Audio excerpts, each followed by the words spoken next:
Assalamualaikum warahmatullahi wabarakatuh. Perkenalkan, nama saya Syarina Aprilia. Di sini saya tidak sendiri, ada beberapa teman saya yaitu Azizatul Zahro, Najimah Hani, dan juga Yulia Eka Daini. Di sini kami akan membahas mengenai puasa. Dalam Islam kita mengenal yang namanya rukun Islam. Di dalam rukun Islam itu sendiri ada 5 unsur atau 5 rukun yang harus kita ketahui, yaitu apa saja? Yang pertama syahadat, yang kedua mendirikan sholat, yang ketiga zakat, yang keempat puasa, dan yang terakhir menunaikan ibadah haji jika mampu.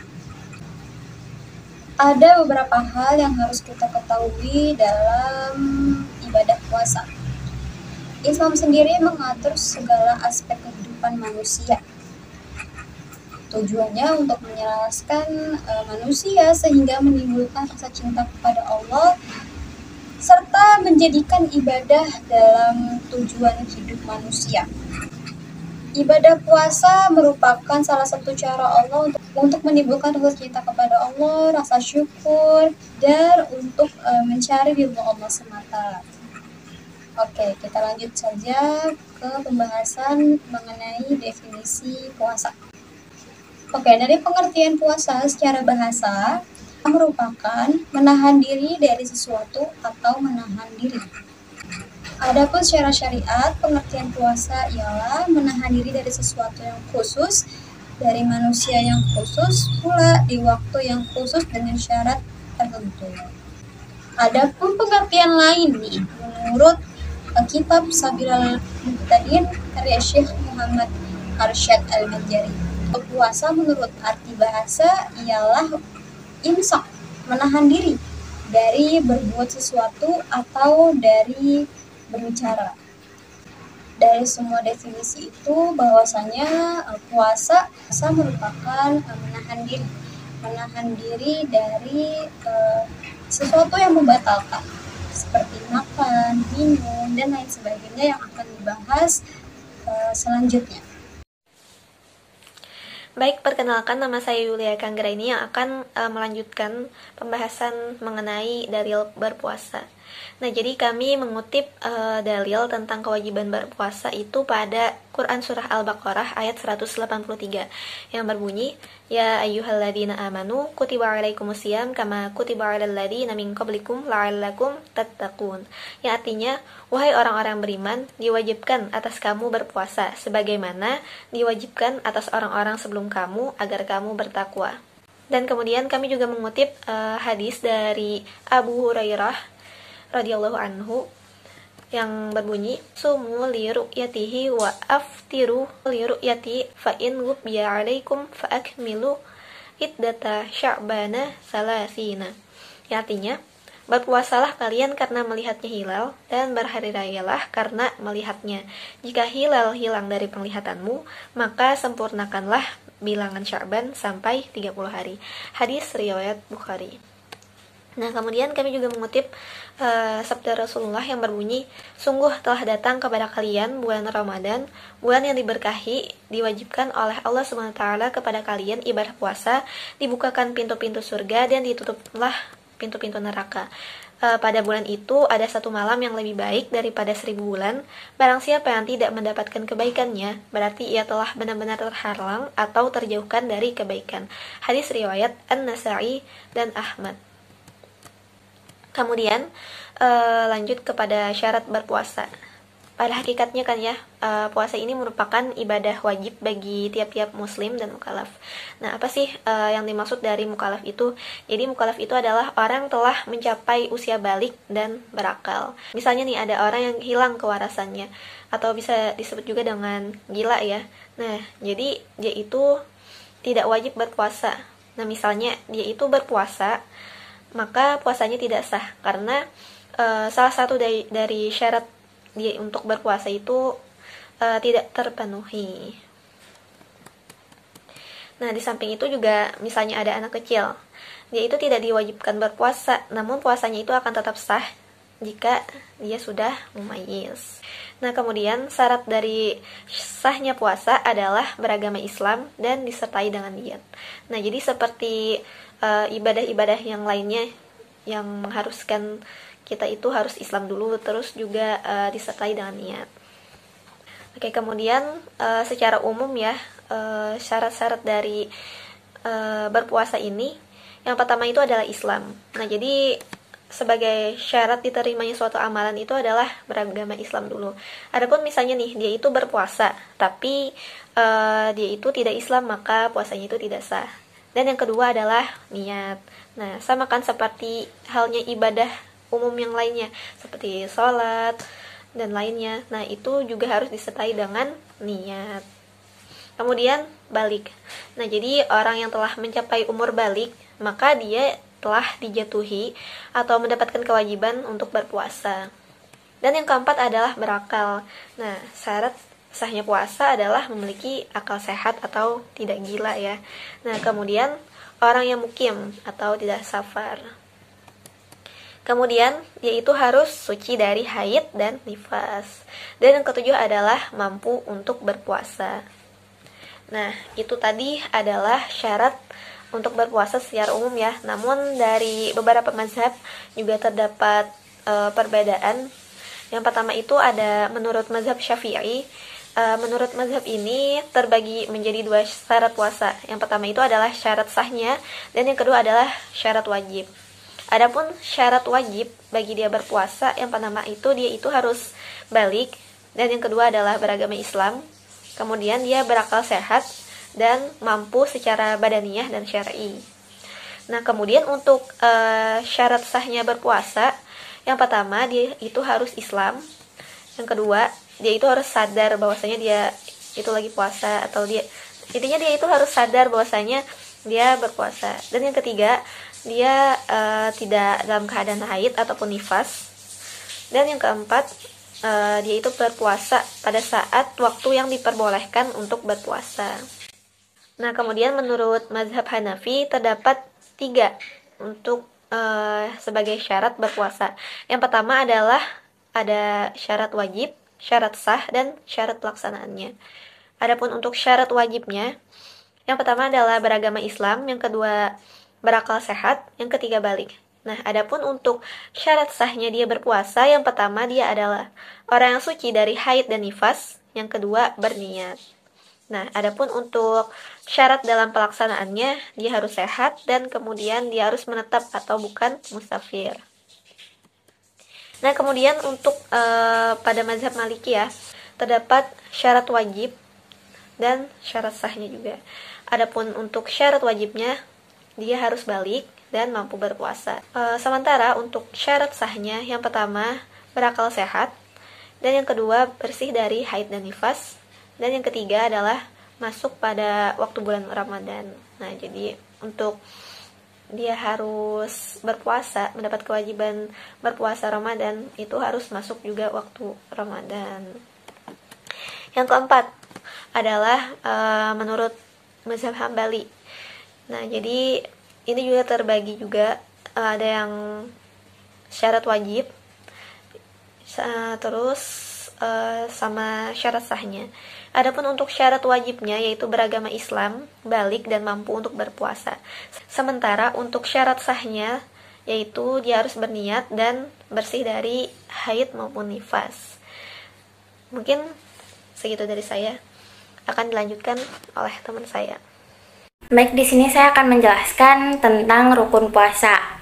Puasa itu memiliki 2 rukun yang dianggap sebagai inti ibadah, yang mana puasa itu tuh jadi nggak sah kalau misalnya tidak ada 2 rukun tadi. Yang pertama itu tuh ada niat, yang kedua itu tuh menahan diri dari segala hal yang membatalkan puasa.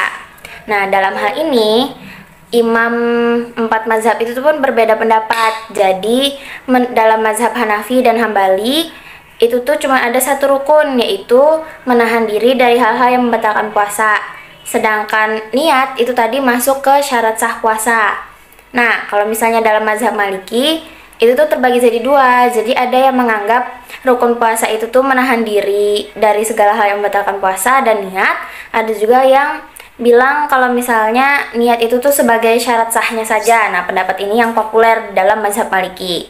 Nah, adapun dalam mazhab Syafi'i, rukun puasa itu ada 3. Yang pertama menahan diri dari hal-hal yang membatalkan puasa, yang kedua niat, yang ketiga yaitu orang yang berpuasa. Nah, menurut mazhab Syafi'i maka puasa tidak akan tercapai kalau misalnya ketiga rukun itu tadi tidak terpenuhi. Adapun mengenai niat, menurut jumhur ulama, hal yang pertama kali dilakukan ketika melakukan ibadah itu tuh adalah niat. Dalam ibadah puasa pun, apabila tidak diniatkan maka puasanya menjadi tidak sah. Hal ini didasari oleh hadis Nabawi yang berbunyi innamal a'malu binniyati wa innamal likulli imri'in ma nawa.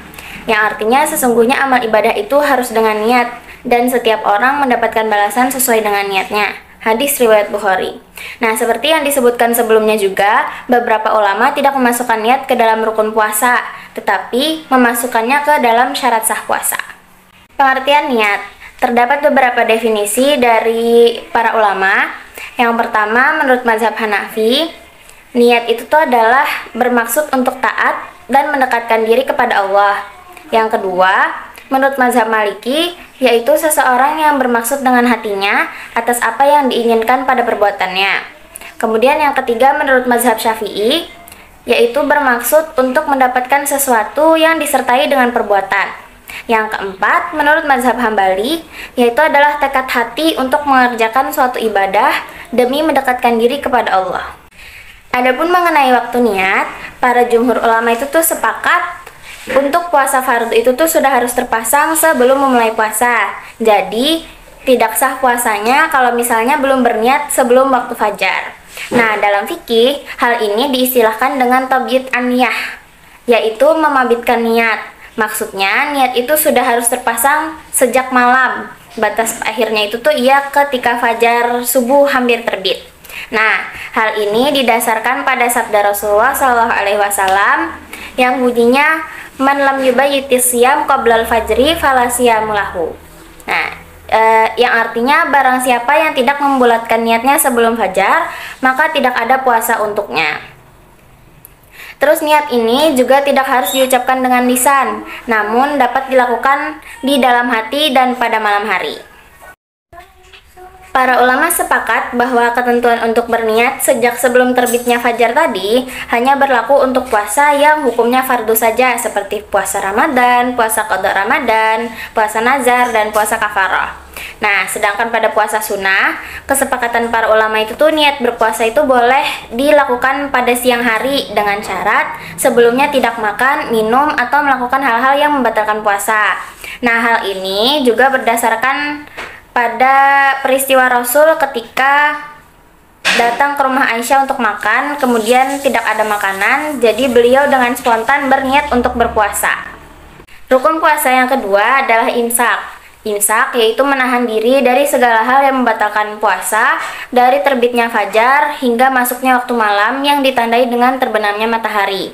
Batasan ini sudah ditegaskan oleh Allah Subhanahu wa taala di dalam surah Al-Baqarah ayat 187 yang bunyinya wa kulu washrabu hatta yatabayyana lakumul khaytul abyadu minal khaytil aswadi minal fajar tsumma atimmus siyama ilal lail, yang artinya makan dan minumlah hingga jelas bagimu perbedaan antara benang putih dan benang hitam yaitu fajar, kemudian sempurnakanlah puasa sampai datangnya malam. Makna dari benang putih dalam ayat ini adalah terangnya siang, yang mana maksudnya adalah terbitnya fajar. Sedangkan makna benang hitam adalah gelapnya malam atau terbenamnya matahari. Hal inilah yang menjadi batas akhir dari puasa. Kemudian hal ini juga dikuatkan lagi di dalam hadis yang diriwayatkan oleh Bukhari dan Muslim, bahwa Adi bin Hatim berkata ketika turunnya ayat ini, hingga terang bagimu benang putih dari benang hitam dari waktu fajar, aku sengaja meletakkan tali di bawah bantalku pada waktu malam, dan ternyata ia tidak begitu nampak bagiku. Lalu aku menemui Rasulullah SAW, kemudian beliau bersabda, Innama dzalika sawadul lail wa bayadun nahar, yang artinya sesungguhnya maksud ayat tersebut adalah hitamnya malam dan putihnya siang. Hadis riwayat Bukhari. Puasa tidak hanya ada di bulan Ramadan, akan tetapi ada beberapa macam puasa lainnya seperti puasa yang diharamkan, puasa yang disunahkan, serta puasa yang dimakruhkan. Yang pertama yaitu puasa yang diharamkan. Puasa yang diharamkan antara lain ialah berpuasa di hari raya Idul Fitri, dan hari raya Idul Adha serta berpuasa di hari tasyrik. Akan tetapi, tidak semua mazhab setuju akan hal ini. Yang pertama ialah menurut mazhab Maliki. Menurut mazhab Maliki, hari yang diharamkannya berpuasa ialah hari raya Idul Fitri, hari raya Idul Adha, serta 2 hari setelah hari raya Idul Adha, kecuali jamaah haji yang melakukan haji tamatu dan haji qiron.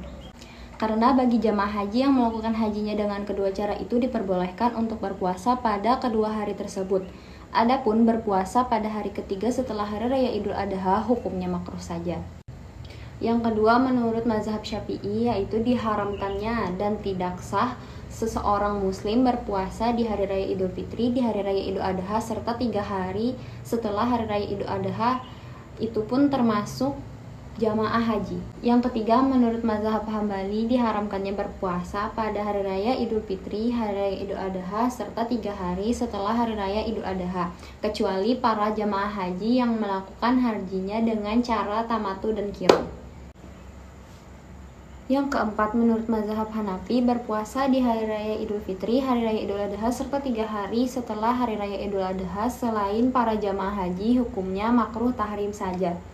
Puasa yang diharamkan lainnya menurut mazhab Syafi'i dan Maliki ialah puasa seorang wanita yang tidak diberi izin dari suaminya atau tanpa sepengetahuan dari suaminya, kecuali suaminya tersebut tidak memungkinkan untuk menyentuh istrinya seperti sedang bepergian, sedang berihram, atau sedang beriktikaf, begitu.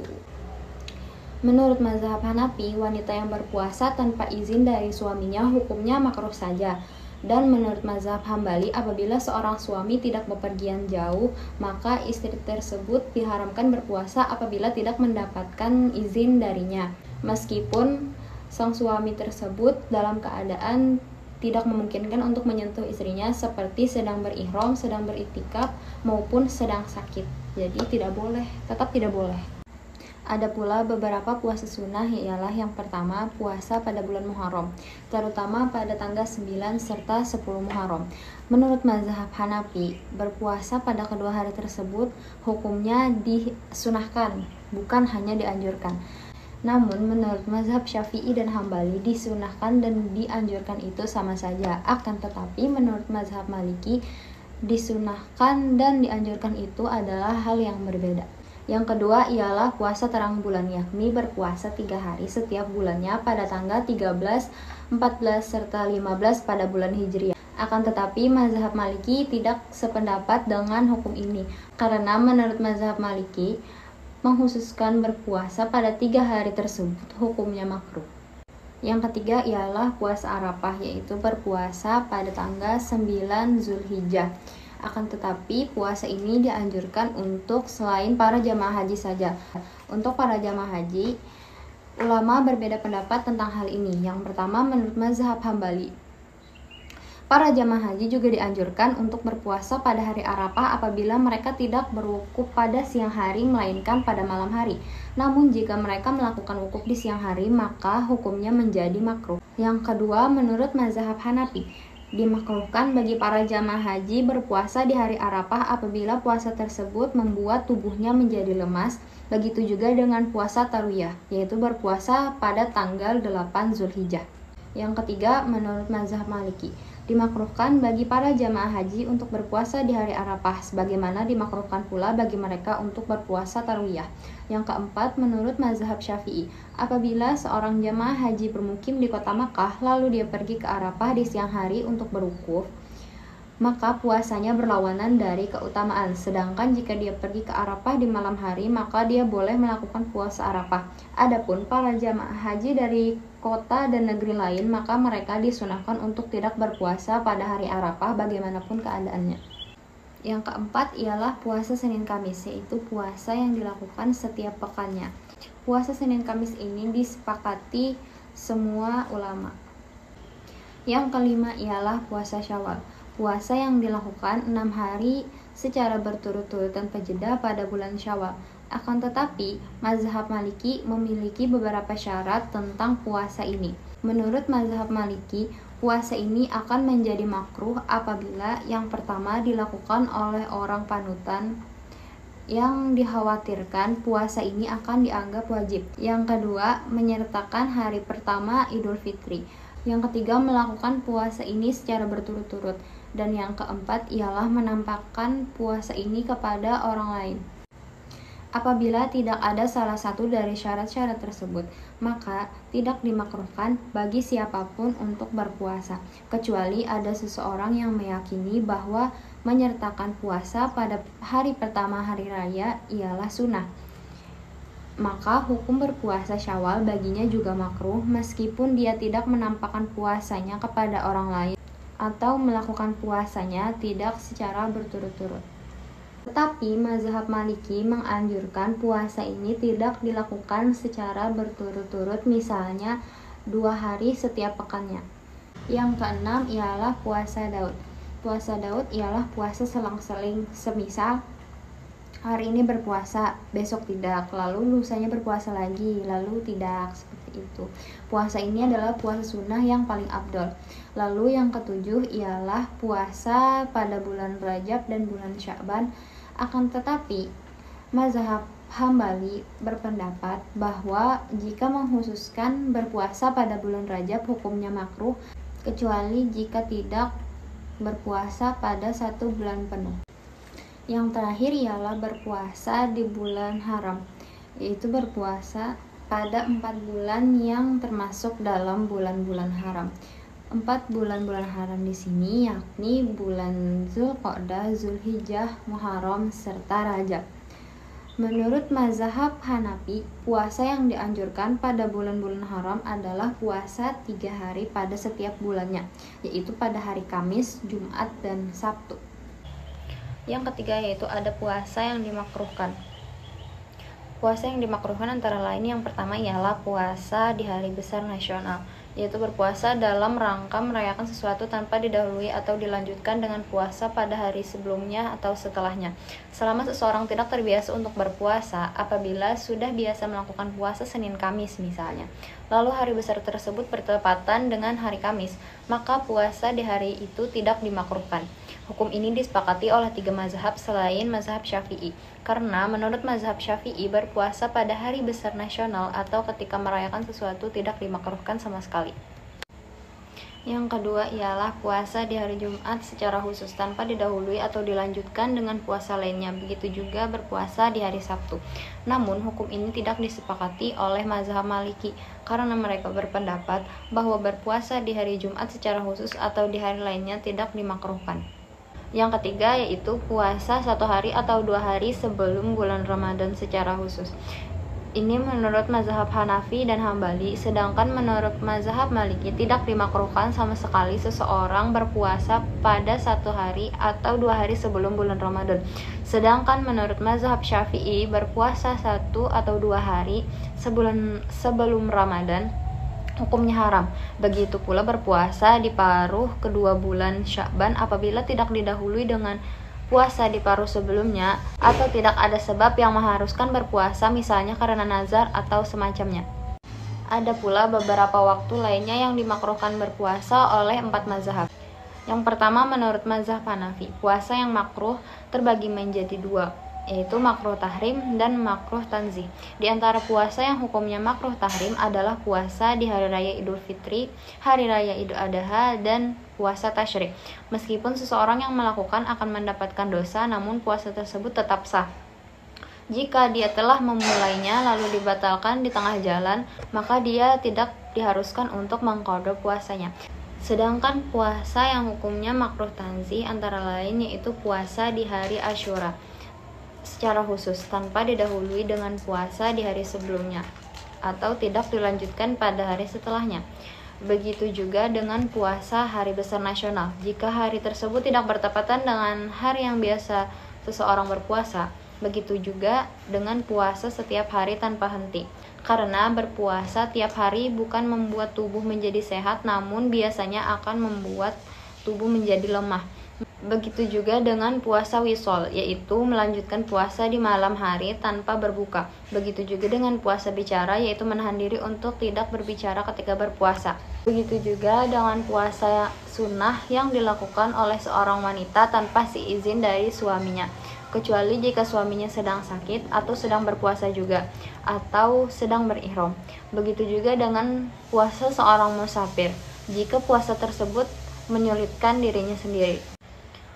Yang kedua ialah menurut mazhab Maliki. Di antara puasa-puasa yang dimakruhkan lainnya antara lain ialah puasa di hari ketiga setelah hari raya Idul Adha, kecuali bagi jamaah haji yang melakukan hajinya secara tamattu dan qiron, serta bagi jamaah haji yang diharuskan untuk menyembelih hewan kurban karena ada kecacatan dalam pelaksanaan haji atau umrohnya.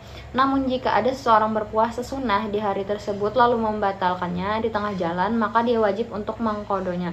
Begitu juga bagi orang yang bernazar untuk berpuasa pada hari tersebut, dia diwajibkan untuk menjalankan nazarnya meski hari itu adalah hari terlarang.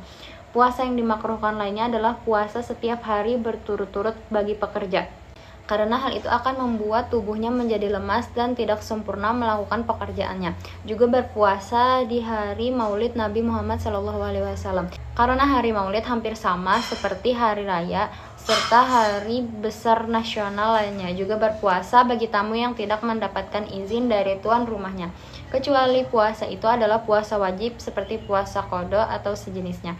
Adapun hukum berpuasa bagi wanita tanpa seizin suaminya adalah diharamkan. Sebagaimana diharamkan pula puasa wisol, yaitu melanjutkan puasa di malam hari tanpa sebab. Sedangkan untuk musafir, apabila berpuasa tidak membuatnya merasa kesulitan, maka puasa lebih afdol baginya daripada tidak berpuasa. Sedangkan bila puasa akan menyulitkan, maka lebih afdol baginya untuk tidak berpuasa.